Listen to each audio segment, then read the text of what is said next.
Welcome to the Awesemo Early Bird Podcast. I'm your old pal Emac coming to you with Saturday NBA action with one Adam Ship My Money Share as we are giving you the foundational first look at an 11-game slate.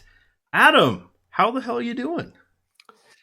Doing pretty good. Looking forward to this 11-gamer. It's weird to have a weekend slate of that size, but should be fun. Not as much content out there for people to digest, and normally weekend contests are a little bit easier. So looking forward to it.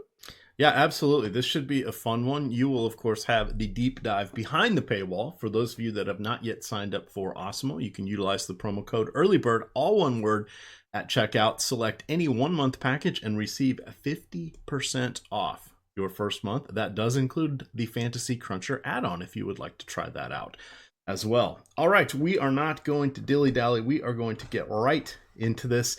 Back-to-backs, we have 6 teams involved on those. Those would be the teams playing Friday night who are also playing Saturday. We, of course, are recording this on Friday night. Still waiting for the Denver and Houston game to tip off, but we will talk about what we know thus far. Home and home, or I should say back-to-backs at home, Utah, Charlotte, and Miami. Denver is at home on Friday. They will be on the road on Saturday. And then Houston and Atlanta are both on the road. Houston was in Denver on Friday night. They are going to Utah on Saturday, and Atlanta is doing the opposite. They were in Utah on Friday night and will be going to Denver on Saturday. Good God. I don't know. Days get me all messed up, Adam, because we look retrospectively, we're looking ahead, we're in the moment. It's just all over the place. Yeah, it's definitely tough to keep days straight sometimes. It is crazy. One thing we do know, Sunday is the Super Bowl. We do have a free article up there on the Awesemo.com homepage breaking down the single game contest. Definitely check that out. There are only 3 NBA games on Sunday. They will be starting at 1, 2, and 3 o'clock Eastern. And of course, the Super Bowl is at 6:30. You can also watch the On the Contrary, the final video of the season with Alex Baker, Awesemo himself.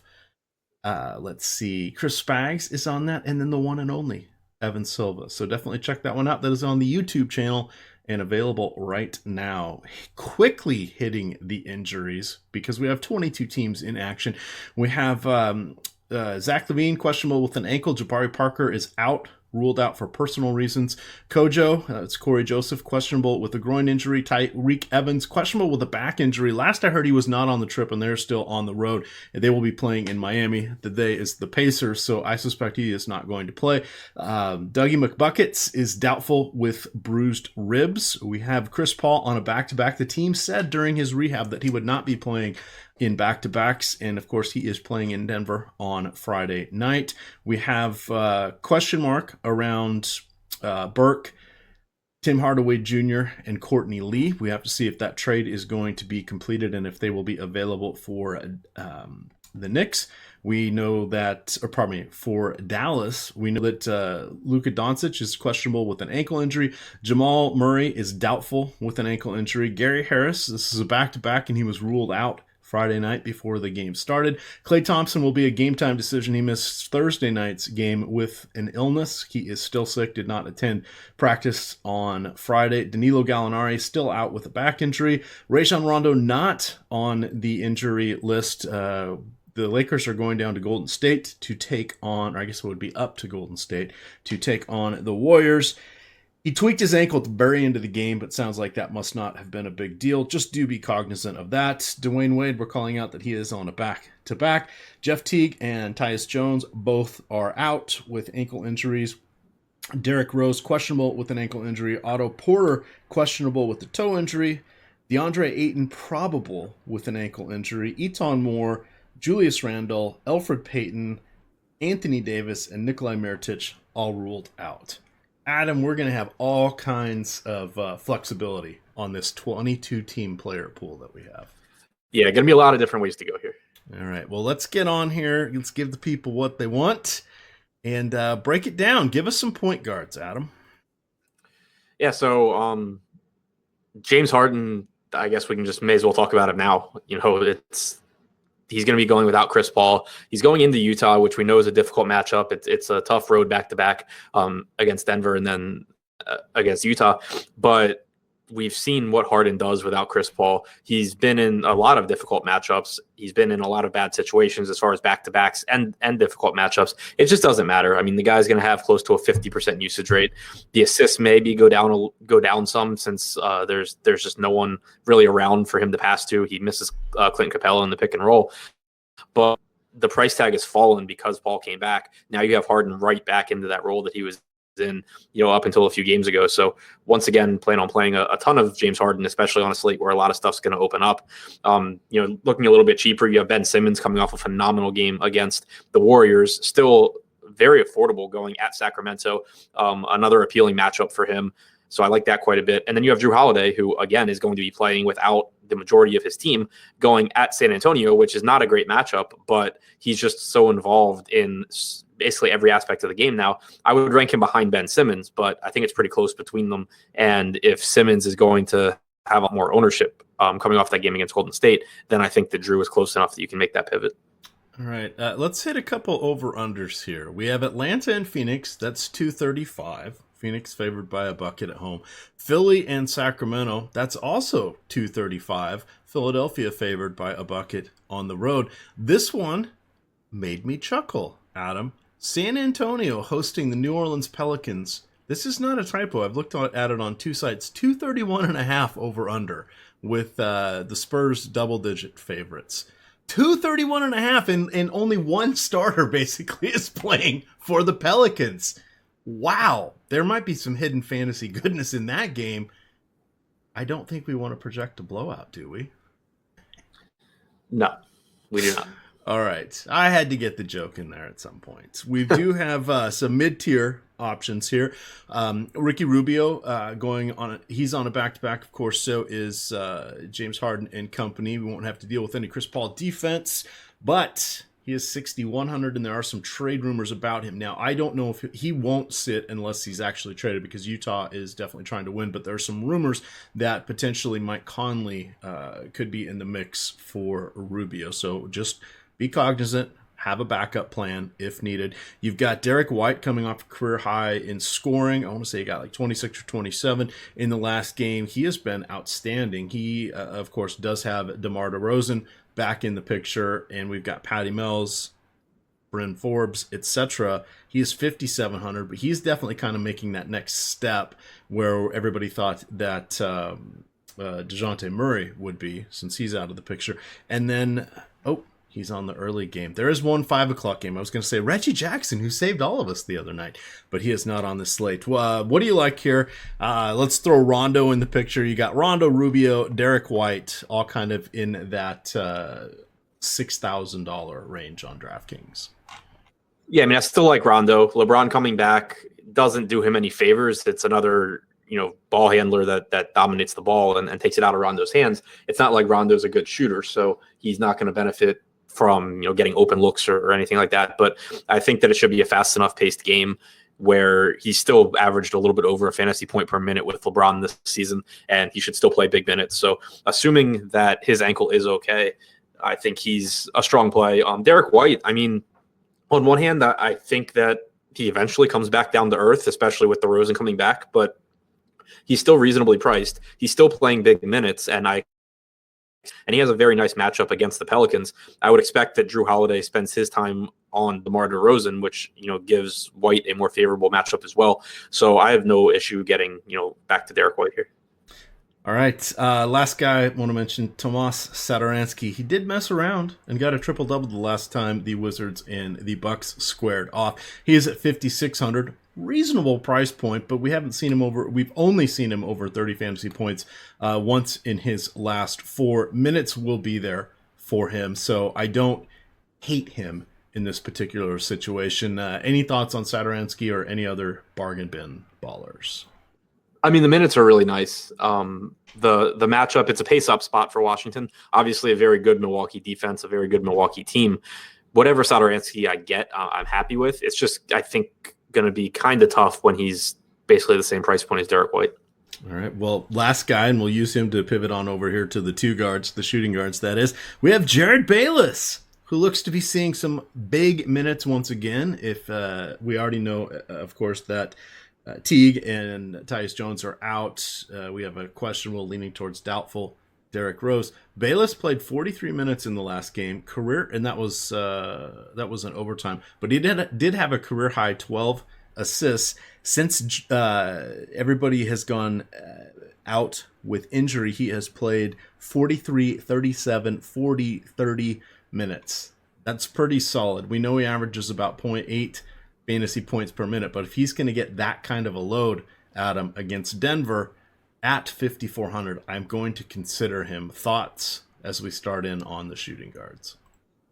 Yeah, I mean, he's been playing really, really well. I really don't know what to do with him because there's no track record suggesting that he keeps this up. But at the same time, it's been going on for a while now. So I still I think I'd rather roster Satoransky or White. But if I'm playing a bunch of line, I can see getting into some Bayless still. All right, that definitely makes sense. I like to hear that. Steph Curry going against the Lakers. He's coming off a phenomenal game where he had 41 NBA points, 4 boards, 6 assists on his way to 59 DraftKings points in 38 minutes. Shot 52% from the field, 10 of 18 from deep. That is just amazing what he is doing from three-point range. I mean, he's shooting 45.5% this season from three-point range. That's not even his best, and that's better than most people shoot just from the field in general these days. Adam, talk to me about one Steph Curry. This should be a nice game on both sides here between the Lakers looking at LeBron. We'll get to him, but Curry, Kevin Durant, fun matchup. This is the whole star power thing. We've got to break it down and see who is going to be the king of the West Coast for this point in the third meeting between these two teams. Steph Curry, take it away. Yeah, I mean, it's a really fast-paced matchup. I love the spot for Steph. Klay Thompson will be really big here because we saw Curry's price tag jump quite a bit after his performance the other night. He's been incredibly good without Klay Thompson on the floor going back to the start of last season. Nearly a 40% usage rate. Really doesn't matter who else is on the floor with him. He just does so much more, and he's so much more consistent as far as, when Klay's out there, it's just one more guy that can get hot and potentially take the ball out of Curry's hands. But if Klay's not out there, then it just really becomes the Steph Curry show. So I like Steph regardless, but if Klay is out, he becomes a top priority for me. All right. I think some of our priorities are going to be from that Atlanta and Suns game. We do have Devin Booker, and I did misspeak before. That's where I was tripping myself up. Atlanta was playing the same teams in reverse order that Denver was, but Atlanta's not on a back-to-back. So Atlanta is going to be going against, or part of their road swing is playing the same teams that Houston's going to play on their road swing. But Devin Booker, Adam, 40 minutes in his last game, 36 in the one before that. Definitely seems to be healthy. We're paying top dollar at 8,800, but we do know he has 50 fantasy point upside. Would you like him? Would you take the nearly $3,000 savings to someone like his teammate Kelly Oubre? We've got D'Angelo Russell, who has been dropping some big games as well. He's got a matchup against Orlando. We've got some intriguing choices here, but they're all priced up appropriately. Yeah, I think that Phoenix or Atlanta game is just going to be, at least from the Phoenix side, potentially a kind of DFS gold mine, even though it's an awful NBA basketball game. Booker at 8,800, I think, is still very, very appealing. We know that he plays big minutes in games that Phoenix keeps competitive, and there's no reason to think that this game isn't one of those.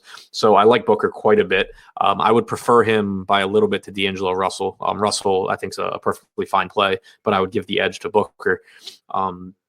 Looking a little bit cheaper, I think Jimmy Butler at 7,300 is still a perfectly fine play against Sacramento. Bradley Beal at 8,500 against Milwaukee. Again, it's a very difficult matchup, but we know that we're going to get 38 to 40 minutes out of Beal as long as Washington hangs in this game against the Bucks, and he's going to be the focal point of the offense. So it's a pretty deep position up here at the top. I would say, Booker, then Russell, then Butler, then Beal. All right. We should see some intriguing what do we call them? Turbo slates, mini slates, etc. With the way the games are breaking down, we have of our 11, we've got 3 at 7 o'clock, 2 at 7:30, There's just one at 8:30, but then there's 3 at 9 and 1 at 10. So I think this is going to be a fun night as everybody gets in one last hurrah before we dive into the Super Bowl on Sunday. I think we are good here. Well, let's go over here to small forward. Again, this is just your overarching foundational podcast. Adam and I will be breaking down all of the games, all 11 of them, game by game. And we will do that on the DFS strategy show. That will be at 11:15 promptly, because we don't want to spend all day doing this show. This could be a 90-minute to 2-hour show. We'll have to see how it goes. Adam and I can generally get through things relatively quickly, but there's going to be a ton of stuff to talk about. So we'll be taking a much more leisurely pace. You can check that out over on the Awesemo YouTube channel. Definitely stop on by and have some fun. And once we're done with that, we'll get it onto the podcast feed as well for those of you that are out shoveling snow in the sub-zero temperatures.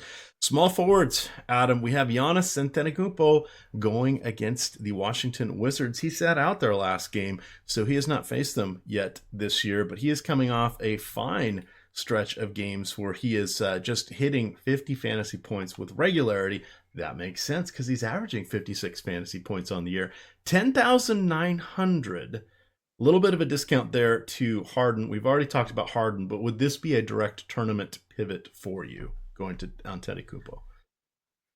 Yeah, I mean, it's a nice spot against Washington. We know Washington has stepped it up a bit defensively, and they're playing a little bit slower, but still nothing really in the way of rim protection for the Wizards. And we know that Giannis is very good finishing around the basket. That's where most of his offense comes from. It's still not a very good rebounding team for the Wizards either. So I really like the spot for Giannis. Again, it's just really tough when you have Harden playing without Paul. But I think there probably will be enough value on the slate that you potentially could get both of them. Also on FanDuel, you have to roster the two small forwards and you get the, drop a punt. So it makes it a little bit easier there. Yeah, and one of the things that's just going to give us even more options and variability is the Dallas Mavericks. They're going against Cleveland in Cleveland. But if we get word that the trade has gone through, then you're going to get some guys like Tim Hardaway Jr. You're going to get Trey Burke, some guys like that are really discounted. Burke is 4,100 right now on DraftKings. We've got Hardaway Jr. at 4,900, and then that's right, the DeAndre Jordan went to New York. So this is just going to free up a ton of stuff because you've got Dwight Powell, Maxi Kleber, and Salah Mejri playing against just the less than stellar Ante Zizic and Larry Nance Jr. So that we will have to wait upon. Perhaps we will have more news by the time we do the early bird show. Going back to the small forward here, that takes us to Doncic. Assuming he plays, Adam, he said that he thinks he's going to play. He's got the ankle injury, but great matchup here for him against Cleveland. 8,300 seems like a nice guy, kind of in the sweet spot of pricing. Not quite a star, but he's not underpriced at all at 8,300. Thoughts on Doncic or anybody else at small forward? I think he's way underpriced at 8,300. Here we go. If he's good to go, he's absolutely a priority on this slate going against Cleveland. He's played only 84 minutes this year without any of Jordan, Dennis Smith Jr., Barea, or Matthews on the floor. But he has a 34.5% usage rate, a 36% assist percentage. He's averaged 1.4 DraftKings points per minute, and he's been playing out of his mind anyway, regardless of who's on the floor with him. I really see no way to get away from Luka if he is good to go in the spot. Excellent. Well, that's a fun one. Dropping down 1,000 here, you do have Jimmy Butler. He had 30 fantasy points, not quite that exciting, but he did play a heavy 37 minutes there against Golden State in the 76ers road victory. We've got Buddy Hield at 6,700 going against Butler. That seems like a tougher matchup. I'm not as excited about him. But do you like Butler? Would you consider someone like Chris Middleton? Anybody in the mid-tier for small forwards? Yeah, I mean, I don't mind Middleton or Hield or even Butler, I think, is a good play. I think, especially on DraftKings at 7,300, he's too cheap. Harrison Barnes will be one to keep an eye on because if Doncic sits, then Barnes becomes like a 30+% usage guy. And he's obviously not who we normally think of as as being a really high usage player, but that's just the case when all these guys are out. Even if Doncic is in, you should see a boost for him because he would still end up being the second scoring option, and the price tag's still pretty reasonable in a very good matchup against Cleveland. So I like Barnes more than I normally do, and I think the price tag's still really fair. All right, I'm looking. Shetty Osman had an excellent game. He is 5,800, kind of in that Harrison Barnes range. You do have Rudy Gay, 5,800. Trevor Ariza, 5,700. Kind of a cast of thousands here. Anybody else as you scroll down the pricing list? Maybe a JJ Redick at 5,600. It's a mix and match here between 5,500 and 5,800 on DraftKings. Redick, I saw was ruled out. I could be wrong, but I thought I saw earlier he was ruled out. Oh, there you go. Redick will not play in Saturday's matchup for the Kings for rest purposes. You are correct, sir. So, yeah, I mean, Chetty's playing a ton of minutes. I still just don't buy into this, few game hot streak that he has. The price tag's rising to go along with it, so I don't think I'll really get there too much. But you do have really nice matchups for guys like Kelly Oubre, for Rudy Gay, going against the Hawks and the Pelicans respectively. Both of their price tags have come up a bit to where they're not primary plays for me, but there's no question that they still have upside in this spot. Same goes for Andrew Wiggins, who has a nice matchup against Denver. He's still only 6,300 on DraftKings. He's been playing a lot better since the coaching change. He's rebounding more than he was. So I think that all three of those guys are, fine options in the mid-range. I would put them behind some of the other guys that we talked about, though, at the top. All right, let's utilize LeBron James and Kevin Durant as we transition to the power forward position. They do have multi-position eligibility on DraftKings, as damn near everybody does. But you've got James coming off the longest layoff of his career for injury, so just over 5 weeks. He got hurt right after the Christmas time frame. He played 40 minutes in that game on Thursday night, looked phenomenal, dropped 24 points, 14 rebounds, 9 assists. So just shy of a triple-double. We do like that. If we have one fault in his game, he was only 1 for 6 from three-point range. You also have Kevin Durant here going against LeBron. The last 2 times these teams have met, Durant is averaging just over 40 fantasy points in 33 minutes of action. If you were choosing one of these guys, I'm assuming you would default to LeBron, even with the more $1,500 more expensive price tag. Yeah, I think it's close because of the price difference, but Durant still has to contend with Steph Curry. He has to contend with Cousins, potentially with Klay Thompson, depending on his status. So LeBron, I mean, it's obviously his team, and going into Golden State, you expect him to really kind of try and take things on his back. So yeah, I would give the edge to LeBron there. All right, third, this is what happens when I don't get my beauty rest, Adam. The third time that New Orleans is playing the Spurs, we do have LaMarcus Aldridge at 8,100. That is a reasonable price point and the lowest that it has been since the middle of January for him. He's someone I think that I do like in this one, particularly since it had that sneaky 230 plus over under. Collins has been quite disappointing. That would be John Collins for Atlanta. With everybody healthy, he is having trouble cresting over the upper 20s for minutes per game. I don't think I want to go there, even though I love this matchup for him against Phoenix. What do you like here in this second tier with Aldridge, Collins? You can probably throw in Lauri Markkanen as well. Yeah, I like going right back to Aldridge. He hurt us against the Nets on Thursday, but gets another really good matchup here against a depleted Pelicans team that plays really fast. He leads the team in usage over the last month and a half, 2 months. Even with DeMar DeRozan playing most of those games, Aldridge is leading the team in usage and points per minute. So with his price tag falling, I still really like him. I like Lauri Markkanen. I like the spot. I don't love the price tag, so I would put him in there behind Aldridge. And I agree with you on Collins. I mean, it's a phenomenal spot for him, but we see Atlanta just playing way too many guys right now with Taurean Prince and Kent Bazemore both returning to the rotation. If we get word that, Bazemore is sitting or someone is sitting to rest here on the back-to-back, then Collins maybe becomes a little bit more interesting. But while we can't project him for more than 30 minutes and he's in a price range around Aldridge and Markkanen and some cheaper guys, like Cousins and Green, it's just really tough to get to him. The rebounding for Markkanen, that has just been amazing. His last 3 games, 13, 19, and 15.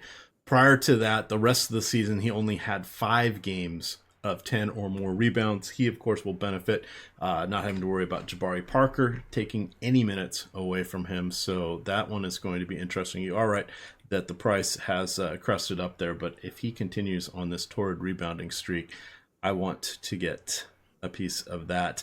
Ken Fareed, 6,700 on a back-to-back against Utah. Tough matchup for him. Do you have any particular thoughts on Fareed? Yeah, I mean, really tough matchup. You'll have Nene back as well, which could take a couple minutes away from him. I don't anticipate it being a spot that I get to all that much because you have Draymond against the Lakers for a little bit less. You have Bobby Portis against Charlotte without Jabari Parker for less, which potentially could give him some more run if he gets some time at the 4, which isn't a guarantee, but it's possible. It's just really tough, I think, for me to get to Fareed as much as I like him as a player. Or the DFS play, at least. Yes. Did you know that he and Nene actually did end up playing 1 year together when they were both at Denver? It was his rookie year and Nene's last year, Nene's 10th year in Denver. I looked that up tonight because I was curious if they had ever crossed over, and they did for just 1 season. Because I like the hair. I'm jealous of the hair for both those guys. So anyway, neither here nor there. Last guy that sort of is intriguing me, his price is up. That is Jonathan Isaac. We don't know if Jonathan Simmons is going to play or not. He's dealing with an abdominal, and there's a tough word to say, an abdominal strain. But Isaac has been pretty good. 36, 29, 36, 33, 29 in 5 of his last 6. The lone outlier, he had a 20 fantasy point game there against the Wizards. Minutes have been solid, and they've actually been solid throughout the course of the last month and a half. So I don't think Simmons is really going to affect him. The price does make me a little bit nervous at 5,100. As our last guy that we're looking at the power forward position, do you give him any consideration? It's just really tough to pay that price tag for him when he has basically no offensive game. It's obviously a good rebounding spot. It's a good spot for defensive stats, but it's really tough to get a ceiling game from a guy that just doesn't shoot the ball. All right, then let's get on over here to centers, and then we will get on our way and let the people get back to their day. Let's just start off. The cream rises to the top. Adam, Joel Embiid gets a nice little day of rest here, coming off a great victory there in the Bay Area, and he will be taking on one Willie Cauley-Stein. All signs point to Embiid having a big game. What do you think? Yeah, the top tier of center is really stacked. Embiid, I like quite a bit. You know, he's averaged about 1.7 DraftKings points per minute over the last month. He's averaged 1.55 for the season.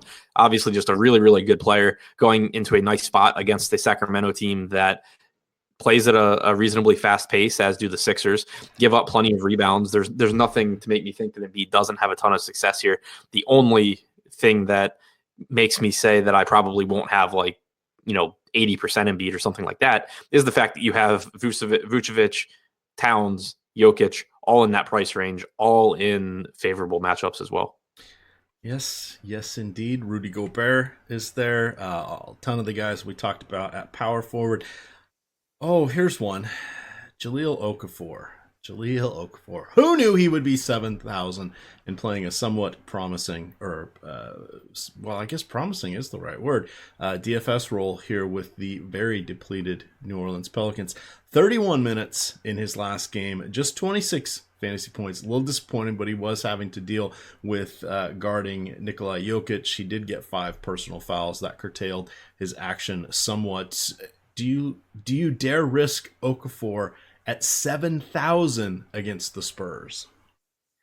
It's a tough spot because the minutes should be there. All the opportunity in the world's there. It's another tough defensive matchup. He'll have to deal with LaMarcus Aldridge, but the opportunity cost is what really makes it tough for me because, like you mentioned Gobert at 8,400 in a great spot against Houston. I mentioned the 4 guys at the top. You have DeAndre Ayton probable against Atlanta for a little bit less than Okafor. It's just really tough for me to actually say that I see myself prioritizing Okafor here. It's just not as good a spot, I don't think, as it is for a lot of other guys. All right, we're going to finish it up with this one. Here's your pop quiz hot shot. We have Zubac or JaVale McGee in Golden State going against DeMarcus Cousins now. They haven't squared off against him. Thoughts on that duo if you were leaning one way or the other? Do you just default to whoever the starter is, or do you have another lean? Normally I would say the starter, but I'm pulling it up on Popcorn Machine right now. I'm pretty sure. Yeah, so it got really messy against the Clippers. Zubats played. Well, Boban was in. That's what the problem was. Freaking Boban was playing in overtime. No, but I mean, like, even during the game, Tyson Chandler got like 15 minutes in regulation. Oh, gotcha. Well, maybe. Yeah, they wouldn't have all matched up against Boban. Okay. All right. Yeah, so they kind of just went back. Yeah, but I mean, Boban played like just the end of the game, and Chandler was out there for some of it. McGee was out there for the other portion of it. But Chandler getting back into the rotation here really just throws a monkey wrench into everything, because it was already tough to predict the timeshare between Zubats and McGee. Now it's kind of, if Chandler's going to play meaningful minutes, they're all just kind of useless. All right. With that, we are going to get on out of here. You can catch us at 11:15 for the Saturday DFS Strategy Show, where we will be taking a leisurely walk game by game through all 11 games. We've got all sorts of Super Bowl content, free content in front of the paywall. There's an article on the homepage by yours truly breaking down both teams, as well as ranking the players in order of preference, along with some tips and tricks on what to use for if you're playing cash games, which I do think are viable on the Super Bowl slate, as well as tournaments. You've got the On the Contrary with Evan Silva, Alex Baker, who is Awesemo. You guys didn't know that already. And Chris Spags, that is already on the YouTube channel. And we do have projections, ownership projections, Alex's rankings for the players. We've got everything locked and loaded. Check us out. It's a good time. Get in the Slack. Get behind the paywall. Use the promo code EARLYBIRD to receive 50% off any 1 month package. With that, you can follow Adam at ShipMyMoneyDFS. I am at EMACDFS on Twitter. And of course, it is Awesemo_COM. Good luck, gamers.